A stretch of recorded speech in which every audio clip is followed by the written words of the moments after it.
ஸ்ரீ குருப்யோ நமஹ. எல்லோருக்கும் நமஸ்காரம்.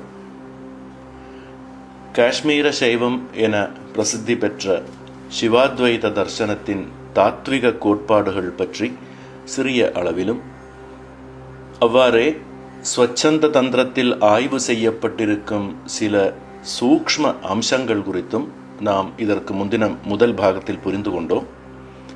இனி இந்த பகுதியில் ஸ்ரீ ஸ்வச்சந்த பைரவ மூர்த்தியின் ஸ்வரூபத்தையும் அந்த திருவடிவில் உள்ளடங்கிய சூக்ஷ்மமும் இரகசியமுமான சாரார்த்தத்தையும் புரிந்து கொள்ள முயலுவோம்.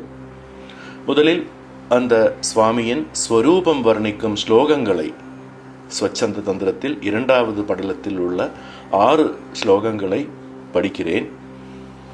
திரிபஞ்ச நயனம் தேவம் ஜடா முகுடமண்டிதம் சந்திரகோடி பிரதீகாசம் சந்திரார்த்த கிருத சேகரம் பஞ்சவக்ரம் விஷாலாட்சம் சர்ப்பகோநாச மண்டிதம் விருச்சிகைரக்னிவர்ணாபைர் ஹாரேண து விராஜிதம் கபாலமாலாபரணம் खड्ग खेडक धारिणं पाशाङ्कुशधरं देवं शरहस्तं पिनाकिनं वरदाभयहस्तं च मुण्डखड्वाङ्गधारिणं वीणाडमरुहस्तं च घण्टाहस्तं त्रिशूलिनं वज्रदण्डकृताटोपं परश्वायुधहस्तकं मुद्गरेण विचित्रेण वर्तुलेन विराजितं सिंहचर्म परीधानं गजचर्मोत्तरीयकम् अष्टादशभुजं देवं नीलकण्ठं सुतेजसम्.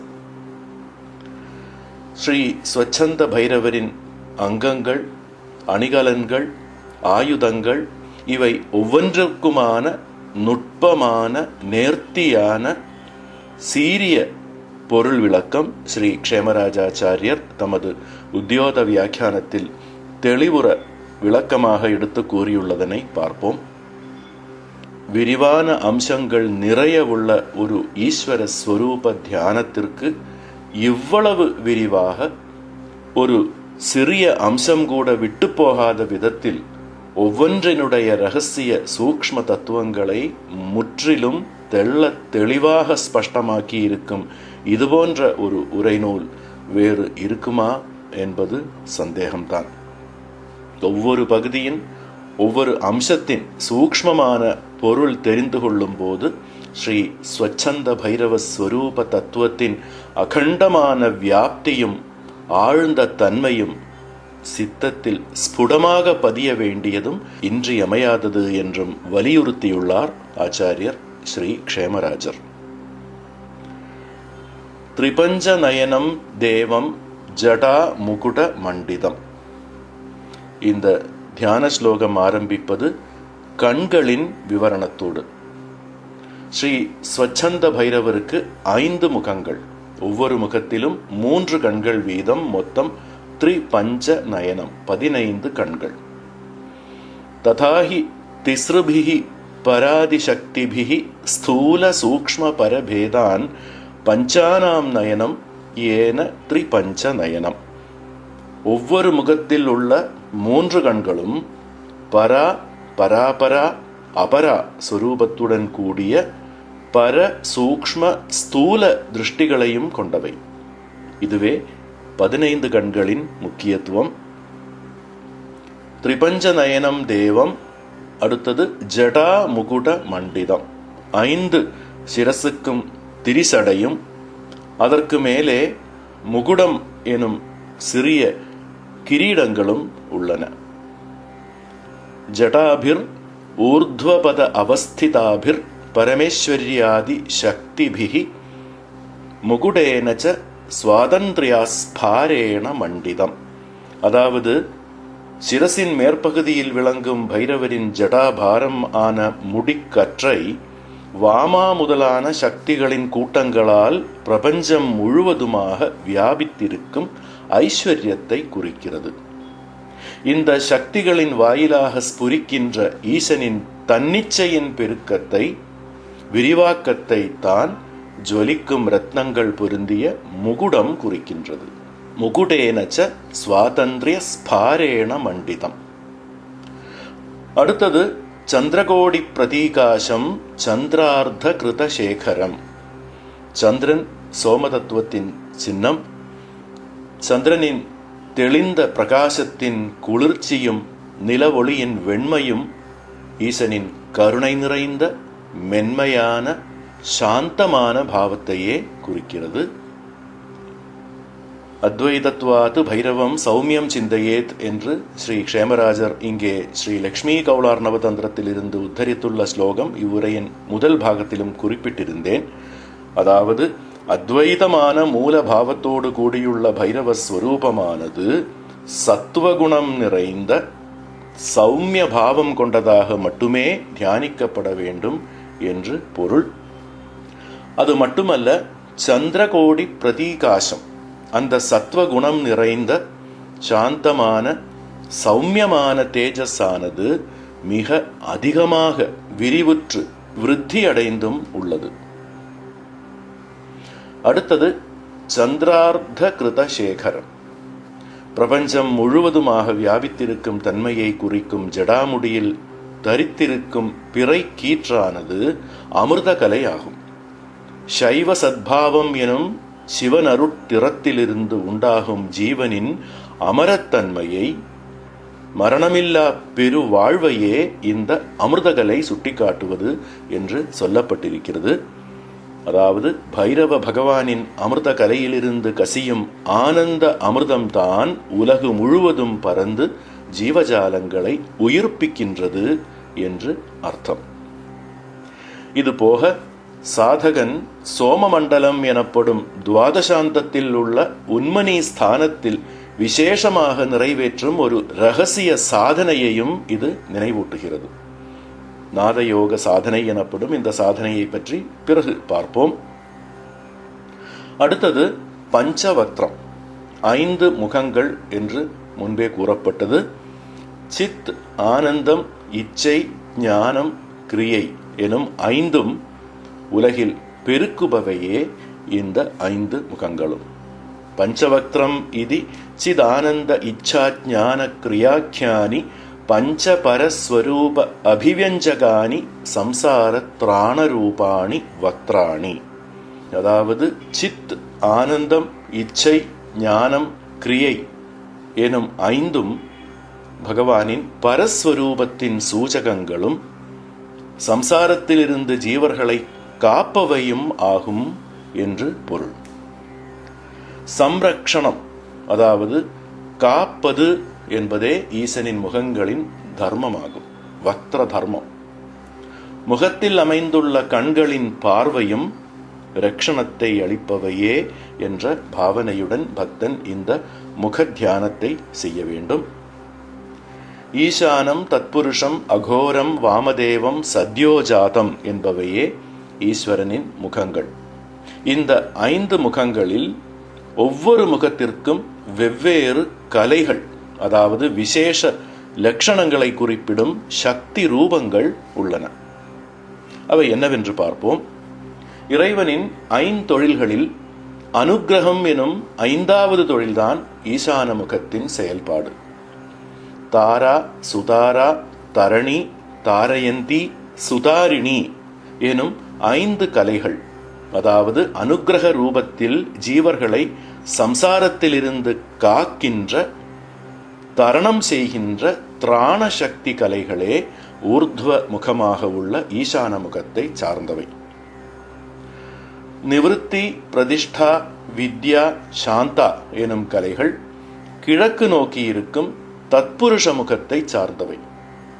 தத்புருஷம் என்பது 5 தொழில்களில் திரோதானத்தை பிரதிநிதித்துவம் செய்வது. தென்முகமாக உள்ள அகோர முகம் சம்ஹாரஸ்தானம் ஆகும். இந்த அகோர முகத்திற்கு தமா, மோகா, க்ஷுதா, நித்ரா, மிருத்யு, மாயா, பய, ஜரா எனும் பெயர்கள் உள்ள தமோகுணம் எனும் இருள் சூழ்ந்த தீமையை குறிக்கும் 8 கலைகள். வடக்கு நோக்கி இருக்கும் முகம் வாமதேவம். இது படைப்பு தொழிலை, சிருஷ்டி கர்மத்தை குறிப்பது. 13 கலைகள் ரஜா, ரக்ஷா, ரதி, காம்யா, திருஷ்ணா, மதி, கிரியா, ரித்தி, மாயா, ராத்திரி, பிராமணி, மோகினி, மனோன்மணி என்ற பெயர்களுடன் கூடிய சிருஷ்டி கர்மம் நடத்துவதற்கு தேவையான ரஜோகுணத்தை பிரதிநிதித்துவம் செய்யும் 13 கலைகள் இந்த வாமதேவ முகத்தை சேர்ந்தவை. மேற்கு நோக்கியுள்ள முகம் ஸ்திதி கர்மத்தை குறிக்கும் சத்யோஜாதம் ஆகும்.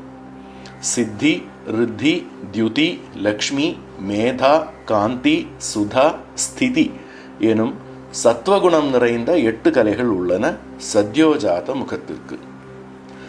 ஊர்த்வவக்திரம் மகேஷானி ஸ்படிகாபம் விசிந்தயேத், ஆபீதம் பூர்வவக்திரம் து நீலோத்பலதல பிரபம், தக்ஷிணம் து விஜானீயாத் வாமம் சைவ விசிந்தயேத், தாடிமீ குசும பிரக்யம் குங்குமோதக சந்நிபம், சந்திரார்புத பிரதீகாசம் பశ్చిமம் து விசிந்தயேத்.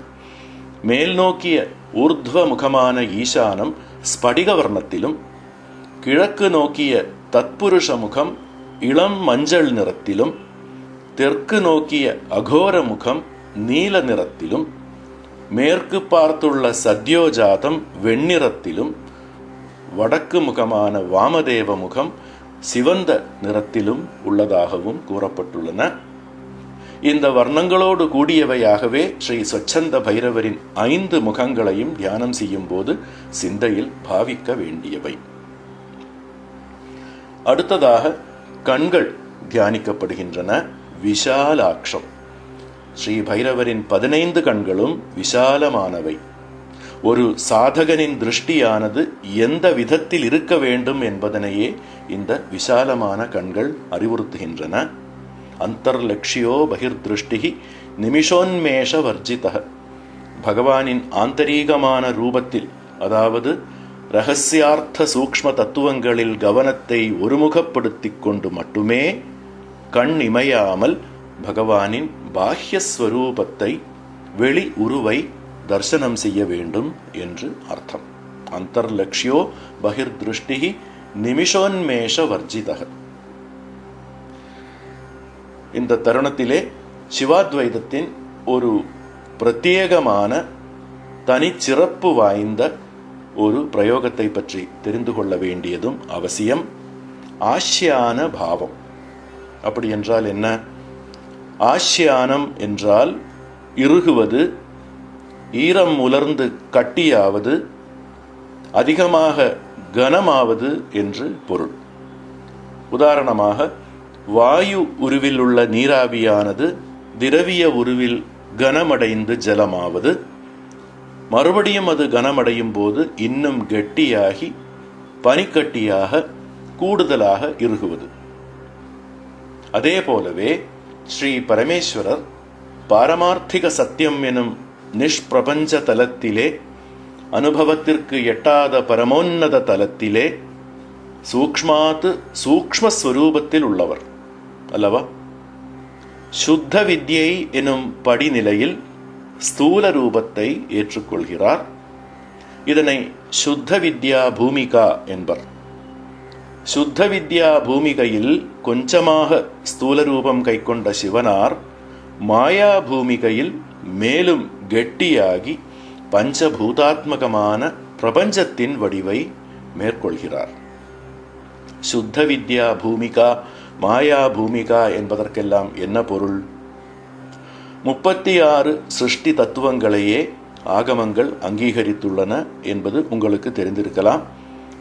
36 தத்துவங்களாவன சிவம், சக்தி, சதாசிவன், ஈஸ்வரன், சுத்த வித்யை, மாயை, கலை, வித்யை, ராகம், காலம், நியதி, புருஷன், பிரகிருதி, புத்தி, அகங்காரம், மனது, பின்னர் ஞானேந்திரியங்களான கேட்பதற்கு உதவும் செவி, தொடு உணர்வை அறிய உதவும் தோல், காண்பதற்கு உதவும் கண், சுவை அறிய உதவும் நாக்கு, முகர்வதற்கு உதவும் மூக்கு, பின்னர் கண்மேந்திரியங்களான பேச உதவும் வாய், பொருட்களை கையாள உதவும் கை, நடமாட உதவும் கால், மலஜலம் வெளியேற்ற உதவும் மலத்வாரம், உற்பத்திக்கான பிறப்புறுப்பு, பின்னர் பஞ்ச தன்மாத்திரைகள் எனப்படும் ஓசை, ஊறு, வடிவம், சுவை, வாசனை, பின்னர் பஞ்சபூதங்களான ஆகாயம், வாயு, அக்னி, ஜலம், பூமி இவையே 36 தத்துவங்கள் எனப்படுபவை. சிவாதி பூமி பர்யந்தம், சிவம் முதல் பூமி வரையிலான 36 தத்துவங்கள், சைவாகமங்களும் தந்திரங்களும் ஒப்புக்கொண்டுள்ள 36 தத்துவங்கள். இவற்றுள் முதல் 5 தத்துவங்கள் சிவம், சக்தி, சதாசிவன், ஈஸ்வரன், சுத்த வித்யா வரை உள்ளவை சுத்த அத்வா அல்லது சுத்த வித்யா பூமிகா என்று அழைக்கப்படுகின்றன. சுத்த வித்யைக்கு பின்வரும் அடுத்த தத்துவம் மாயை ஆகும். மாயை நுழைவதோடு அசுத்தி சம்பவிக்கிறது.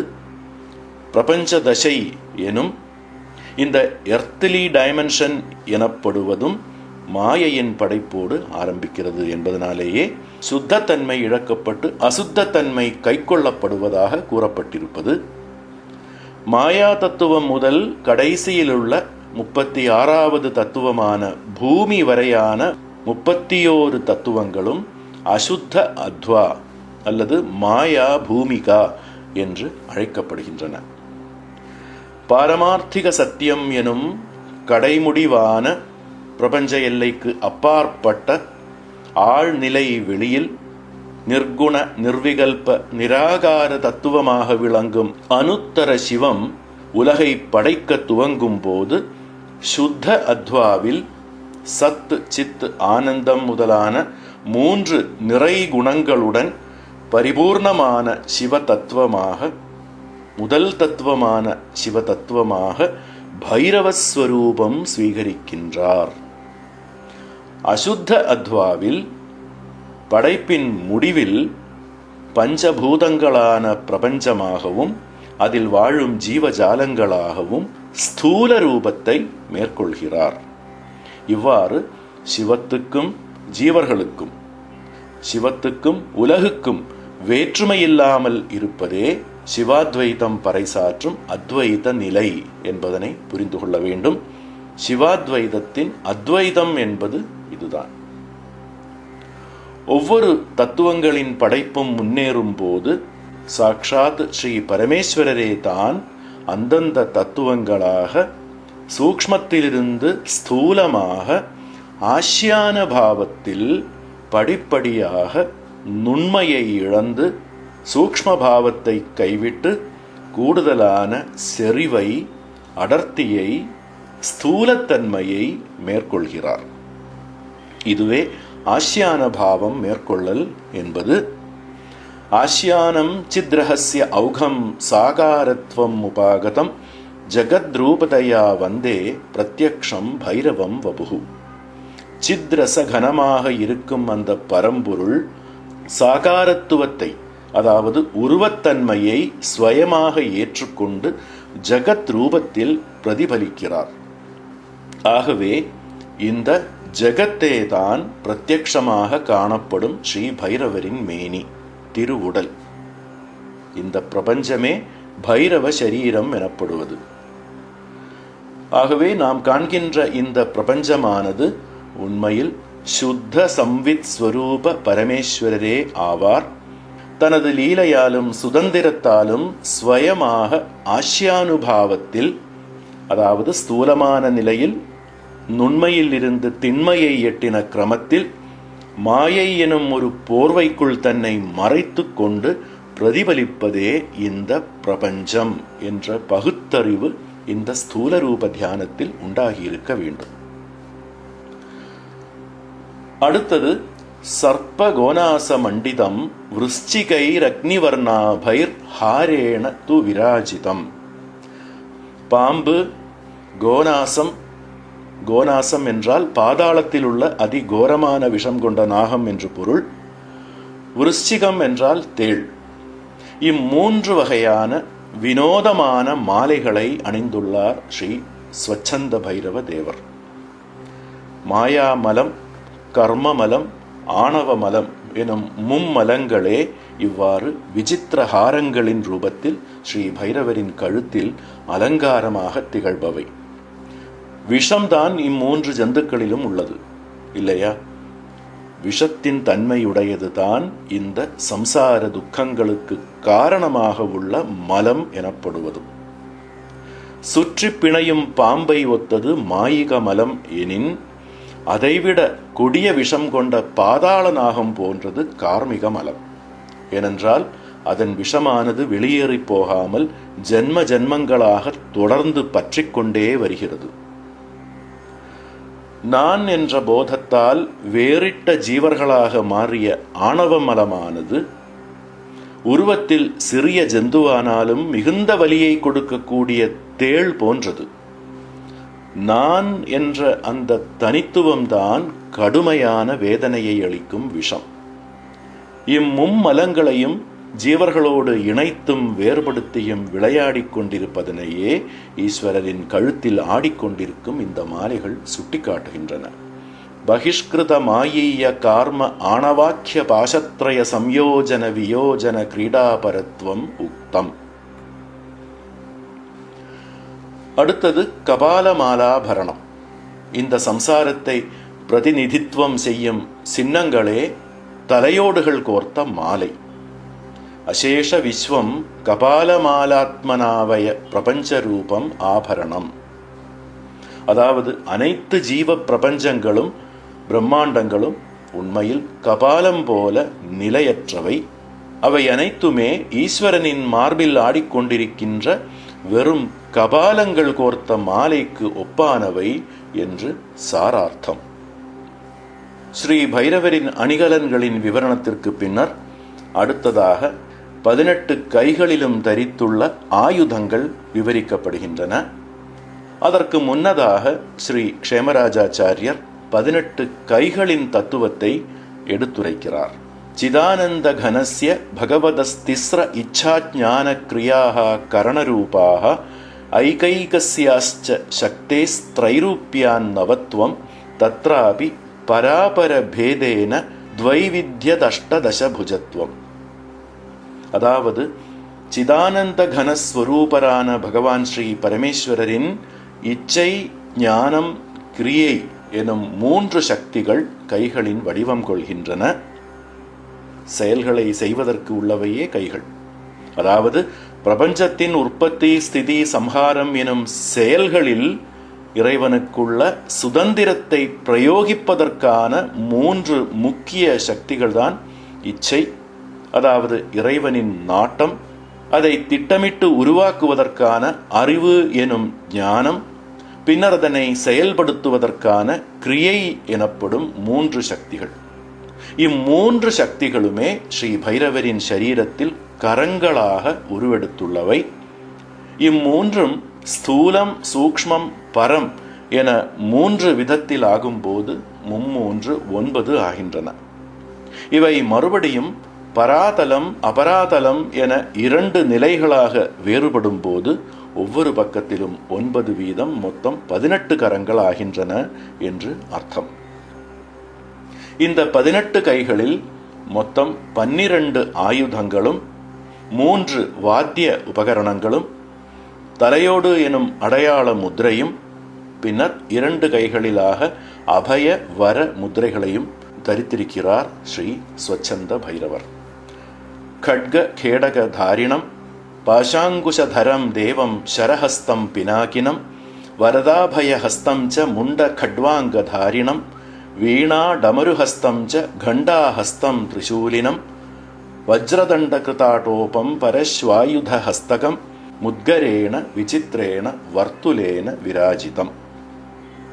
இனி மேற்கொண்டு ஆயுதங்களின் சூக்ஷ்மார்த்த வர்ணனை வருகிறது. இந்த ஆயுதங்களை தரித்திருப்பதன் பிரயோஜனம் எடுத்துரைக்கப்படுகிறது.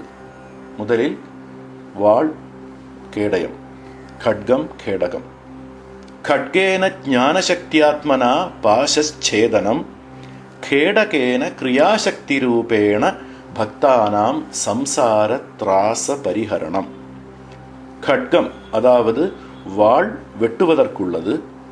இங்கே பகவானின் खड्கம் குறிப்பது ஞான சக்தியை ஆகும். இந்த खड्கத்தை தியானிக்கும் போது அஞ்ஞானமாகின்ற பாசம், கயிறு அறுக்கப்படுகிறது. கேடகம் அதாவது கேடயம் தடுத்து நிறுத்துவதற்கு உதவுவது. ஸ்ரீ பைரவரின் கையில் இருக்கும் கேடயம் கிரியாசக்தி ஸ்வரூபம் ஆகும். ஆத்தியாத்மிகம், ஆதி பௌதிகம், ஆதி தெய்வீகம் எனும் 3 வகையான சம்சார தாபங்களும் தடுக்கப்படுகின்றன பகவானின் கையில் உள்ள கேடயம் தியானிக்கப்படும் போது. பாசேன விஸ்வபந்தனேன சுவாதந்திரியம் அங்குஷேன ததாகர்ஷணம். பந்திக்கப்படுவதற்கு, அதாவது கட்டுறுவதற்குள்ளது பாசம், கயிறு. இங்கே பகவானின் கையில் உள்ள பாசம் தியானிக்கப்படும் போது சம்சாரம் என்கின்ற கட்டிலிருந்து, பந்தனத்தில் இருந்து விடுதலை கிடைக்கிறது. விடுதலையே மோட்சம். அதாவது ஸ்ரீ பரமேஸ்வரரின் ஸ்வதந்திர சக்தியின் அனுபூதியை பெறுவதே கடைமுடிவான மோட்சம். கர்மபந்தங்கள் அறுபடுவதனால் ஏற்படும் விடுதலையே பாச தியானம் வழங்குகிறது எனின், ஈசனோடுள்ள ஐக்கியத்திற்கு, யாவும் கடந்த முழுமையான வீடு பேறு நோக்கி இழுத்து கொண்டு செல்லப்படுவதையே அங்குஷ தியானம் சாதித்து கொடுக்கிறது. அதன் பிறகு வருவன அம்பும் வில்லும். சர பினாகாபியாம் காரண கிரந்தி மாலா பேதனம். காரணத்தையும் காரியத்தையும் சேதிக்கின்றது பகவான் தரித்திருக்கும் அம்பும் வில்லும். எது காரணம், எது அதன் காரியம்? கர்மம் காரணமும் கர்ம பலன் காரியமும் ஆகும். இதுவேதான் ஜனன மரண தொடர்பை உண்டு பண்ணி கொண்டிருப்பது. ஸ்ரீ பைரவர் பிடித்துள்ள பினாகம் என்ற வில்லையும் பாசுபதம் என்ற அம்பையும் தியானிக்கும் போது இந்த காரண காரியங்களின் சங்கிலி தொடர் துண்டிக்கப்படுகின்றது. வரதாபய ஹஸ்தத்வேன போக மோக்ஷ பிரதத்துவம். பகவான் காண்பிக்கின்ற வரத அபய முத்திரைகள் இகவாழ்விற்கு தேவையான போகத்தையும் அதன் பின் அடைய வேண்டிய மோட்சத்தையும் வழங்க உறுதியளிக்கின்றன. முண்டதாரணேன அக்யாத்யாத்மக மாயா முண்ட அபகர்த்துவம். கியாதி என்றால் கீர்த்தி அல்லது புகழ். கியாதி அற்றது அக்யாதி, அதாவது அபகீர்த்தி, அவப்பெயர். அக்யாத்யாத்மக மாயா முண்டம், அபகீர்த்தியுடன் கூடிய ஆபத்தான மாயையின் தலையை அறுக்க, அதாவது முழுமையாக மாயையை அழிக்க உதவுவதே பகவானின் கையில் தரித்திருக்கும் கபாலத்தை தியானிப்பது என்பது. அநாஸ்ரித்யாந்தஸ்ய விஸ்வஸ்ய அஸ்தி கரங்கஸ்தானீயஸ்ய ஸ்வஜித் பித்தி லக்னத்வம் கட்வாங்க தாரணேன. ஒரு நுனியில் தலையோடு பொருத்தப்பட்டிருக்கும் கோல்தான் கட்வாங்கம் எனப்படுவது. இந்த பிரபஞ்சத்தை தாங்கி நிறுத்தியிருப்பது சித் எனும் சுவர் என்பதனை அந்த கோல் சுட்டிக்காட்டுகிறது. அதாவது தலையோடுக்கு சமமான வீணான மதிப்பற்ற உலகம் பொருத்தப்பட்டிருப்பது சித் எனப்படும் தண்டத்தில்தான் என்ற உண்மை. இதை உணர்த்துவதாக இருக்க வேண்டும் கட்வாங்க தியானம். வீணா டமரு கண்டாபிர் மந்திர தார மத்தியத்வனி வைச்சித்ரியாஸ்ரயனாது ஆவமர்ஷ நிபாலனாவகித சக்தித்வம். வீணை, டமரு எனும் உடுக்கை, மணி என்ற இந்த 3 வாத்திய உபகரணங்களும் முறையே மந்தத்வனி, உச்சத்வனி, மத்தியத்வனி எனப்படும் வெவ்வேறு கன அளவிலுள்ள ஒலியை எழுப்புபவை. ஸ்ரீ பைரவர் தரித்திருக்கும் 3 உபகரணங்களின் தியானமானது அந்தரங்கத்தில் நாதஸ்வரூபத்தில் உள்ள விமர்ச சக்தியின் அல்லது நாத குண்டலினியின் பிரவேசனத்தை சாதித்து கொடுப்பதற்கும் அதனை அனுபூதியாக அறிவதற்கும் வழிவகுக்கிறது. அடுத்தது திரிசூலம் ஆகும். இச்சா ஞான கிரியா யோகி சுவாதந்திரிய சக்தி தண்டேன திரிசூலேன பாசத்ரய சாதனம். பகவானின் கரத்தில் ஏந்தியுள்ள திரிசூலத்தின் 3 கூர்மையான முனைகளும் முறையே இச்சாசக்தி, ஞானசக்தி, கிரியாசக்திகளை குறிக்கின்றன. இம்மூன்றையும் ஒன்றாகச் சேர்த்து இணைத்துள்ள தண்டம் சுவாதந்திரிய சக்தியை குறிக்கிறது. திரிசூல தியானம் பாசத்ரயத்தை, அதாவது ஆணவம், கர்மம், மாயை எனும் 3 வகையான பாசங்களையும் பிளர்ந்து சிதைக்கிறது. திரிசூலேன பாசத்ரய சாதனம். வஜ்ரேண ஊர்த்வஸ்தித இச்சாதி சக்தித்ரயேண அதஸ்திதைஷணீயாதித்ரயேன ச அசேஷ விஸ்வாத்மக நிஜ சக்தித்வம். வஜ்ராயுதம் என்பது ஒரு விசேஷமான படைக்கலன். இரு நுனியிலும் 3 கூரிய முனைகளுடனும் நடுவில் பிடிப்பதற்கான பிடியுடனும் கூடியது இந்த வஜ்ராயுதம். லௌகிகமான இச்சை, ஞானம், கிரியை என்பவை ஒரு புறமும், மறுபுறத்தில் ஏஷணாத்ரயம் என்ற 3மே இரு புறமும் மும்மூன்றாக உள்ள கூர்முனைகள். 2 பக்கங்களிலும் தொடர்பு கொண்டிருக்கும் நடுவிலுள்ள கைப்பிடி ஜீவனை குறிக்கிறது. பகவானின் வஜ்ராயுத தியானத்தால் ஜீவனின் நியந்திரணம் ஈசனின் கையிலேதான் என்ற பகுத்தறிவு ஏற்பட்டு இரு புறங்களிலும் உள்ள தடைகளும் தகர்க்கப்படுகின்றன என்பதே இங்கே சூக்ஷ்மார்த்தமாகும். ஏஷணாத்ரயம் என்றால் என்ன? தர்மம், அர்த்தம், காமம் எனும் 3 புருஷார்த்தங்களில் 3வது புருஷார்த்தமான காமத்தின் 3 வகையான பிரிவுகளேயாகும் இவை.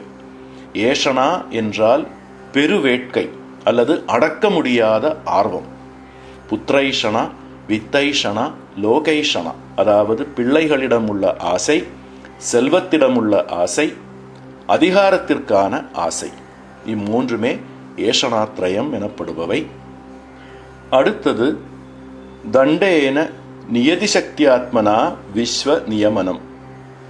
நியதி சக்தியின் பிரதீகமான சின்னமான தண்டம்.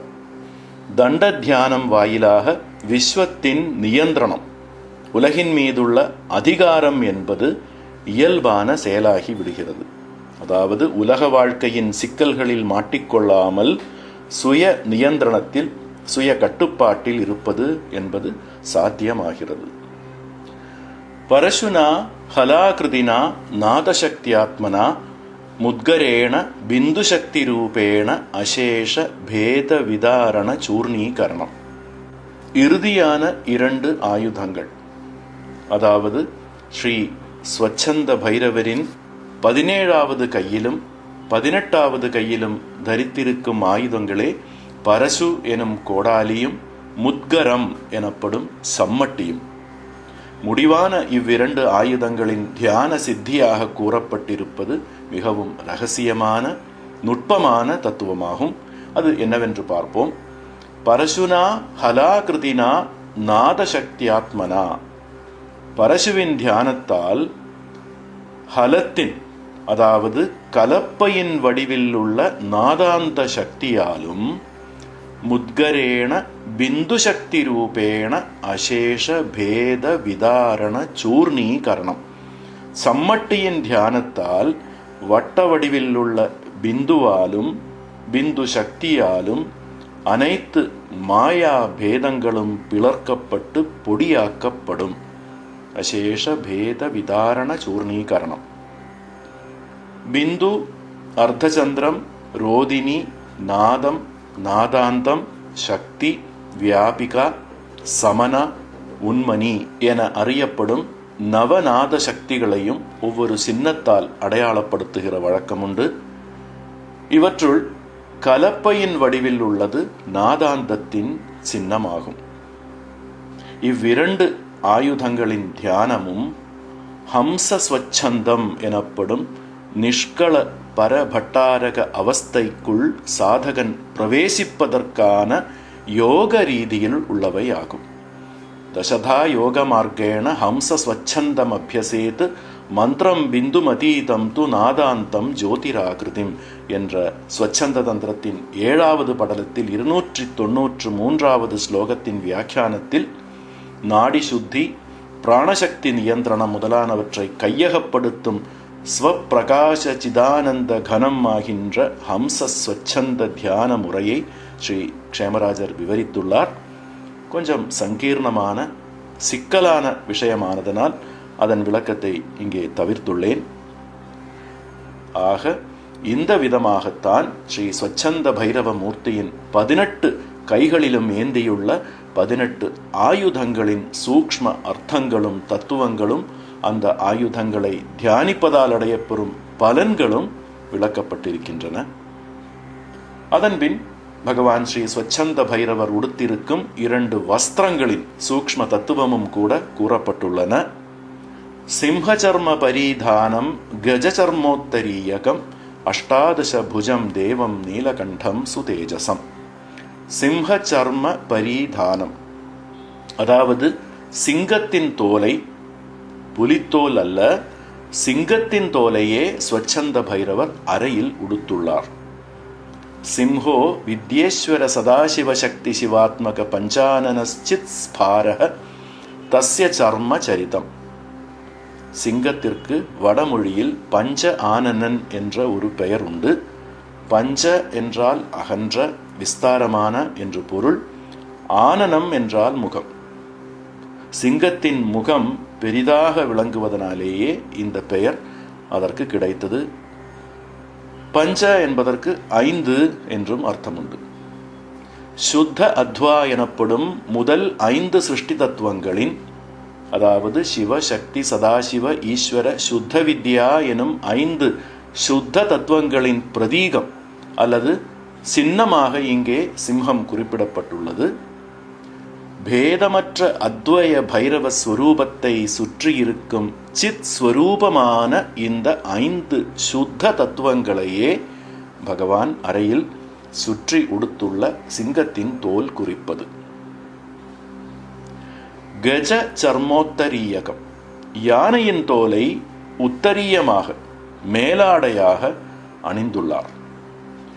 கஜஸ்ய ச விதத விததஸ்ய மாயாத்மன உக்த ஸ்வரூப சிம்ஹ நிர்பேத்ய அஸ்ய சர்மச்சரிதம் விலசிதம் ஸ்வஸ்வரூப சம்லக்னத்வாத் பரிதானம் போத பேதாத்மக ஸ்வஸ்வரூபோபரி பரிவர்த்தமானம் யஸ்ய. அதாவது யானை மிகவும் பிருகத்தான உருவத்துடன் கூடிய விலங்கு. யானை இங்கே பிருகத்தான மிகவும் பருமனான மாயையின் சொரூபத்தை சுட்டி காட்டுகிறது. உலகம் முழுவதும் வியாபித்திருக்கும் மாயையை பகவான் தானே தன் உடலுக்கு மேலாக போர்த்தியுள்ளார், மேலாடையாக தன்னை மூடியுள்ளார். இங்கே மாயை என்பது மாயா தத்துவம் முதற்கொண்டுள்ள 31 அசுத்த தத்துவங்களை குறிக்கிறது என்பதனையும் புரிந்து கொள்ள வேண்டும். அது மட்டுமல்ல, யானையை வெல்லும் ஆற்றல் கொண்டது சிங்கம். மாயாத்ம போத பேதாத்மக ஸ்வஸ்வரூபம், அதாவது ஸ்வஸ்வரூபமான சித் ஸ்வரூபம் மாயாஸ்வரூபத்தை கீழ்ப்படுத்த வல்லது என்று பொருள். அந்த சித் ஸ்வரூபமும் சிங்கத்தின் தோல் வடிவில் பகவானின் பரிதானமாக, உடையாடையாகத்தான் விளங்குகிறது. இதுவே பகவானின் 2 வகையான வஸ்திரங்களும் உணர்த்தும் தத்துவம். இங்கே இன்னொன்றையும் நாம் புரிந்து கொள்ள வேண்டும். பிரபஞ்சத்தில் உள்ள அனைத்து ஜீவஜாலங்களையும் மாயையானது ஆவரணம் செய்துள்ளது, இல்லையா? ஆகவே பிரபஞ்சத்தையே தனது சரீரமாக கொண்டுள்ள ஸ்ரீ ஸ்வச்சந்த பைரவர் தன்னை மாயை எனும் யானை தோலால் போர்த்தி கொண்டிருப்பினும் உள்ளேயுள்ள ஜகத் ஸ்வரூபமானது கேவல சித் ஸ்வரூபமே எனும் அகண்டமான போதத்தை சாதகனில் உண்டாக்குகிறது இந்த கஜ சர்ம தியானம். அஷ்டாதச புஜம் தேவம் நீலகண்டம் சுதேஜசம். இவ்வாறு 18 திருக்கைகளுடன் கூடிய தேவரும் நீலகண்டரும் ஸ்வயம்ஜோதி ஸ்வரூபருமான பகவான் ஸ்ரீ ஸ்வச்சந்த பைரவர் விளங்குகிறார். தேவர், நீலகண்டர், ஸ்வதேஜஸ் என 3 உரிச்சொற்கள், 3 விசேஷணங்கள் கூறப்பட்டிருக்கின்றன. தேவம் கிரீடாதிசீலம், நீலகண்டம் அகிருத்தியாத்மக மகாவிஷஹரம், சுதேஜசம் சிதானந்த கனம் என இந்த 3ற்கும் விளக்கம் சொல்லப்பட்டிருக்கிறது. திவ் என்றால் கிரீடை அல்லது விளையாட்டு என்று அர்த்தம். அதாவது பிரபஞ்சத்தின் சிருஷ்டி முதலான 5 தொழில்கள் எனும் கிரீடையில் விளையாட்டில் ஈடுபட்டிருப்பதால் தேவன் அல்லது விளையாடுபவன் என்றும், அபகீர்த்திகரமான அஞ்ஞானஸ்வரூபமான மாயை எனும் மகா விஷத்தை தன்னுள்ளே இழுத்து உன்மூலனம் செய்துள்ளதால் நீலகண்டன் என்றும், அகண்டமான சுத்த சிதானந்த கனஸ்வரூபம் ஆனதால் சுதேஜஸ் என்றும் இந்த மகா பைரவர் வாழ்த்தப்பட்டிருக்கிறார். சாகார தியான ரூபத்தில் மிகவும் கடைசியாக கொடுத்துள்ள இந்த ஒரே ஒரு நாமம் சுதேஜஸ் என்ற இந்த ஒரு நாமத்தை மட்டுமே இதுவரை விளக்கம் செய்த எல்லா ஸ்தூல ரூபங்களுக்கும் உள்ள சூக்ஷ்ம அர்த்தமாக, சூக்ஷ்ம தத்துவமாக நாம் புரிந்து கொள்ள வேண்டியது. ஸ்வச்சந்த தந்திரம் 2ஆம் படலத்தில் உள்ள 96வது ஸ்லோகம் வரைக்கும் இதுவரை விளக்கியபடி ஸ்ரீ ஸ்வச்சந்த பைரவ மூர்த்தியின் சர்வாங்க சம்பூர்ண தியானோக்த ரூபம் விஸ்தாரமாக விவரித்த பிறகு, ஸ்வச்சந்த பைரவம் தேவம் சர்வகாம பலப்பிரதம் தியாயதே யஸ்து யுக்தாத்மா க்ஷிப்ரம் சித்தியதி மானவக என்றும் இந்நூலில் கூறப்பட்டிருக்கிறது. அதாவது இகபர ஸ்ரேயஸ்சுகளை கொடுக்கும் ஸ்ரீ ஸ்வச்சந்த பைரவ சுவாமியை யோகயுக்த பாவனையுடன், அதாவது முழுமையாக ஆத்ம சமர்ப்பணம் செய்த பாவனையுடன் உபாசிப்பவர்களுக்கு உடன் சித்தி, அதாவது புக்தி முக்தி எனும் சித்தி கைகூடுகிறது என்று ஸ்வச்சந்த தந்திரம் உறுதியளிக்கிறது. இக வாழ்க்கைக்கு தேவையான ஐஸ்வர்ய ஸ்வரூபமான போகமும் பரத்தை சம்பந்தித்ததான மோக்ஷமும் கிடைக்கிறது என பகவானின் அனுக்கிரக சக்தியின் மகா மகிமையை பறைசாற்றி, அதன் பின்னர் நியாச முறைகள், ஆவாகனம், முத்திரைகள் முதலானவை உட்கொண்டுள்ள அந்தர்யாக உபாசனை கிரமத்தின் விவரணங்களுக்கு நகர்கிறது ஸ்வச்சந்த தந்திரத்தின் மீதியுள்ள பாகங்கள். 15 படலங்களிலாக 3700 ஸ்லோகங்கள் ஸ்வச்சந்த தந்திரத்தில் அடங்கியுள்ளன. ஆனால் மிக தொன்மையான காலத்தில் இதைவிட மிக பிருகத்தான ஒரு சாஸ்திரமாக விளங்கியது இந்நூல் என்றும், இதன் சுருக்கமான சங்கிரக ரூபம் மட்டுமே இப்போது நமக்கு கிடைத்திருப்பது என்றும் சொல்லப்படுகிறது. ஸ்வச்சந்த தந்திரத்தின் ஆரம்பத்தில் அல்பாயுஷோ அல்பவித்தாஸ்ச அல்பசத்வாஸ்ச சங்கர ததர்த்தம் சங்கிரகம் தஸ்ய ஸ்வல்ப சாஸ்திரார்த்த விஸ்தரம் புக்தி முக்தி பிரதாதாரம் கதயஸ்வ பிரசாததः. அதாவது ஆயுள், ஞானம், நற்குணம், ஆற்றல், தைரியம் இவையெல்லாம் சிறிதளவு மட்டுமேயுள்ள மனிதர்களுக்காக, அவர்களுக்கு புக்தியும் முக்தியும் கிடைப்பதற்காக இந்த மகா ஸ்வச்சந்த தந்திரத்தை சங்கிரக சாஸ்திரமாக சுருக்கி கூறி அருளுங்கள் என்று தேவி ஈஸ்வரனிடம் வேண்டுகிறாள். காஷ்மீரத்தில் பிரச்சாரத்தில் உள்ள, வழக்கத்தில் உள்ள, முன்னாட்களில் வழக்கத்தில் இருந்த ஸ்ரீ ஸ்வச்சந்த பைரவரின் உருவப்படங்களில் மற்றொரு சிறப்பு தன்மையும் காணப்படுகிறது. பைரவரின் இரு பாதங்களையும் கீழே இருந்து இரு கைகளாலும் தாங்கிய வண்ணமுள்ள சிவரூபத்திலேயே காணப்படும் அனந்த பட்டாரகன் என்ற ஒரு தேவனின் உருவத்துடன் கூடி இந்த சித்திரங்கள் தீட்டப்பட்டுள்ளன. ஸ்வச்சந்த பைரவ மூர்த்தியின் இருப்பிடம், அதாவது ஆசனத்தின், ஆசன மந்திரத்தின் தேவதையே இந்த அனந்த பட்டாரகன். பிராச்சீனமான மற்ற சில சித்திரங்களில் ஸ்வச்சந்த பைரவரின் சக்தியான தேவி அகோரேஸ்வரியின் உருவமும் சேர்த்து காணப்படுகிறது. ஸ்வச்சந்த பைரவ மந்திரத்தின் மந்திர தேவதா சக்தியே ஸ்ரீ அகோரேஸ்வரி. தனது இந்த சக்தியை ஆலிங்கனம் செய்தபடியும் வேறு சில சித்திரங்கள் காணப்படுகின்றன. கீழே படுத்திருக்கும் அனந்த பட்டாரகனின் மேலே அமர்ந்திருக்கும் பைரவி சமேதரான பைரவராகவும் மற்ற சில படங்களில் காணப்படுகிறது. யாதிருஷம் பைரவம் ரூபம் பைரவ்யாஸ் தாதிருகேவகி என்ற பிரமாணம் அனுசரித்து இன்னும் சில சித்திரங்களில் ஸ்ரீ ஸ்வச்சந்த பைரவரின் அதே உருவ அமைப்பிலேயே உள்ள ஸ்ரீ அகோரேஸ்வரியின் ரூபம் சேர்த்தும் காணப்படுகின்றது. இந்த வீடியோவில் காட்டப்பட்டுள்ள சித்திரங்கள் ஒன்றை தவிர்த்து மற்றெல்லாமே கூகுள் இமேஜஸில் இருந்து எடுக்கப்பட்டவை. அனந்த பட்டாரகன் ஸ்வச்சந்த பைரவரின் ஆசன மந்திரத்தின் தேவதை என்று முன்னர் சொல்லப்பட்டது. இந்த ஆசன மந்திரத்திற்கு அனந்தாசனம் என்று பெயர் வழங்குகிறது. த்ரயோதசம் பிந்துயுதம் அனந்தாசனமுத்தமம் அனேன யோஜயேத் சர்வம் சோம சூர்யாக்னி மத்தியகம். ஸ்வராட்சரங்களில் த்ரயோதச அக்ஷரம், அதாவது மெய்யெழுத்துக்களின் வரிசையில் 13வது எழுத்து ஓ ஆகும். அ ஆ இ ஈ உ ஊ ரு ரு லு லு ஏ ஐ ஓ. த்ரயோதசம் பிந்துயுதம். இது பிந்துவுடன் சேரும்போது ஓங்காரம். அதுவேதான் ஸ்வச்சந்த பைரவரை சம்பந்தித்ததான நாத யோக சாதனையில் அனந்தாசனம் எனப்படுவது. தாந்திரிக யோக சித்தர்கள் அனுஷ்டிப்பதாக தெரிய வருகிற ஷடாதாரங்கள், குண்டலினி எழுச்சி முதலானவை தொடர்பான யோக சாதனையிலிருந்து வேறுபட்டது இந்த நாத யோக சாதனை என்று தோன்றுகிறது. இந்த அனந்தாசனம் மனித உடலில் 3 ஸ்தானங்களில் 3 தாமங்களாக இருக்கின்றன என்று ஸ்ரீ க்ஷேமராஜர் கூறுகிறார்.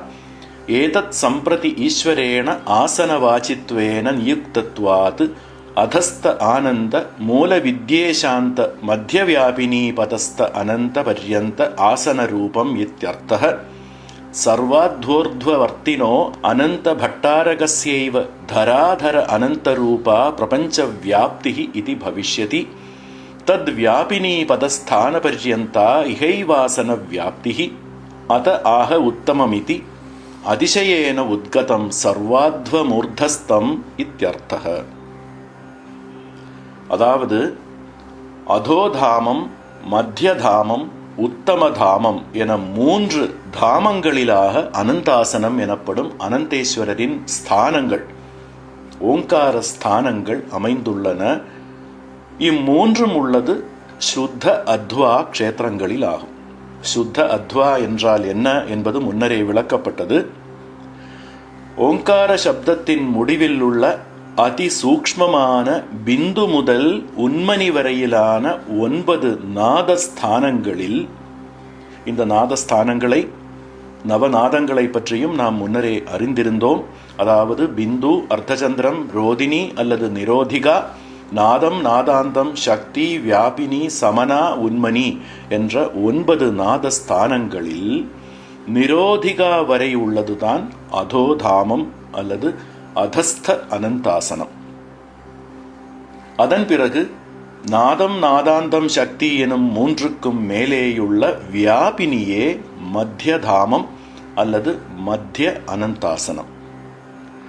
சமனையையும் உன்மணியையும் தாண்டி சகசிரதள பத்மத்திற்கு மேலேயுள்ளது உத்தம தாமம் அல்லது உத்தம அனந்தாசனம். அங்குதான் பகவான் ஸ்ரீ ஸ்வச்சந்த பைரவரின் திருவடிகள் விளங்குகின்றன. இம்3 ஆசனங்களுக்கும் மந்திரமாகின்ற ஓங்காரத்தின், அதாவது திரையோதசாட்சரவும் பிந்து முதல் உன்மணி வரையுள்ள 9 நாதங்களும் சேர்ந்த பிரணவமாகின்ற அனந்தாசன மந்திரத்தின் மகிமையின் காரணத்தால் தான் அந்த மந்திரத்தின் தேவதையாக ஸ்வச்சந்த தந்திரம் கூறியிருக்கும் அனந்தேஸ்வரரின் உருவத்தையும் சேர்த்து ஒருவேளை பழைய ஆச்சாரியர்களின் நிர்தேசப்படி ஓவியம் தீட்டும் வழக்கம் உண்டாயிருந்திருக்கலாம். அதிசயேன உத்கதம் சர்வ அத்வ மூர்தஸ்தம். அதிரகசியமான பைரவ சாதனையில் சாதகன் ஓங்கார நாதத்தை உச்சரித்துக் கொண்டு அதிசூக்ஷ்மமான இந்த 3 தாமங்களையும் கடந்து உச்சத்தை அடைவது என்பது மிகவும் கடினமான அதீந்திரியமான நாதயோக சாதனையே என்பதில் எந்த ஐயமும் இல்லை. ஒரு உத்தம யோக சித்தரான சத்குருவில் இருந்து பரம யோக்கியனான ஒரு சீடன் ஷரீர ஆத்ம நிஷ்டையுடன் கற்றுக்கொள்ள வேண்டிய சாதனை முறையே இவையெல்லாம் என்பதனையும் நாம் நினைவில் கொள்ள வேண்டும். ஆக ஸ்ரீ ஸ்வச்சந்த பைரவரை பற்றி இதுவரை கூறிய விளக்கங்களுடன் இந்த நீண்ட உரையை முடித்துக் கொள்கிறேன். ஸ்வச்சந்த தந்திரத்தில் முக்கியமாக அதன் முதல் 2 படலங்களில் மட்டும் விவரிக்கப்பட்டிருக்கும் விஷயங்களும் அதற்கு மகானான ஸ்ரீ க்ஷேமராஜாச்சாரியரின் தத்துவார்த்த விளக்கமும் நான் புரிந்து கொண்ட விதத்தில் சுருக்கமாக இங்கே எடுத்துரைக்க விரும்பினேன். எனினும் இந்த உரையாடல் கொஞ்சம் நீண்டு போய்விட்டது. எல்லோருக்கும் நன்றி, வணக்கம்.